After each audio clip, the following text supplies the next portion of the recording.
very, very long time. And one of the answers we came up with, we'll get into this later, is the idea of sacrifice. And sacrifice is a very, very ancient idea, but I'll just give you a bit of a preview. It took me like 20 years to figure this out. Human beings discovered sacrifice a long time ago, and they acted it out before they understood it. Okay, because we act out all sorts of things before we understand it. And the idea is sort of, well, you can make a bargain with God. You might say, well, what's God? Well, we'll approach that problem later. It's a very complicated problem. But one thing you could think of God as is God is the anthropomorphic representation of the entire social structure across time.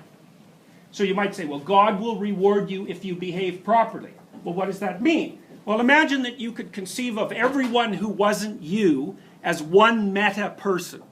Okay, imagine that that meta person is God, and you can make a deal with that thing. You can say, well, if I behave properly, that meta being will respond properly to me in the future. It's like it's true, right? You know that.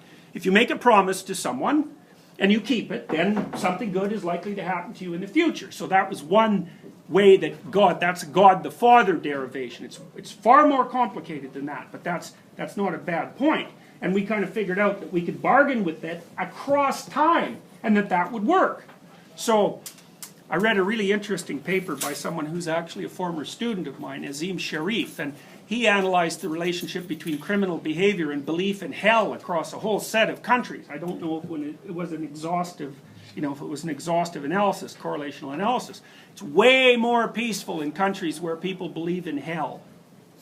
So, and you think, well, should you believe in hell? It's like, okay, well, yes and no.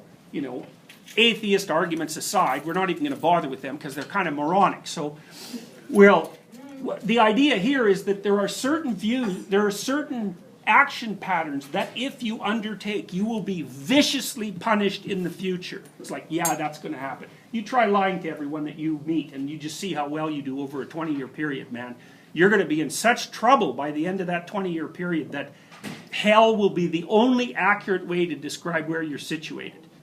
So, it's no joke. These are real things, and people came up with these ideas for a reason. Now, hell isn't only where other people put you if you're bad. It's a lot more profound a concept than that, but that's not a bad start.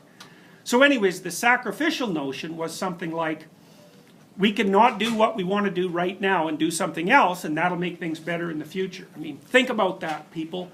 That's the most brilliant idea human beings ever came up with. There's this old story, which is probably not true, about how to catch a monkey. So you get this jar that's got a pretty thin neck, just big enough for a monkey to put his hand in, and then you fill it with things monkeys like to eat, say like, let's say hard candy, just for the sake of argument. So you put that out there, and then the monkey goes in and sticks his hand in and grabs a bunch of candy. He can't get his damn hand out because it's only big enough for him to put his hand in, so then you can just go pick up the monkey. It's like, well, what's the problem with the monkey? It can't sacrifice. It won't sacrifice its grip on the damn candy for its future existence. And like, that's what your parents have been teaching you ever since you were little kids. Let go of the candy so that you can live. And that's delay of gratification, right? That's conscientiousness, man. That's the discovery of time and its relationship to the social environment. It's so brilliant. And part of what people were trying to figure out when they were developing these rituals of sacrifice is, okay, so you think about society as a meta person. It's usually represented as male, by the way, but not always. It depends on the circumstances. So, what does this meta person want? Well, you've got to kind of figure that out. Partly what it wants is, don't eat all the damn grain today. Save some for next year, right?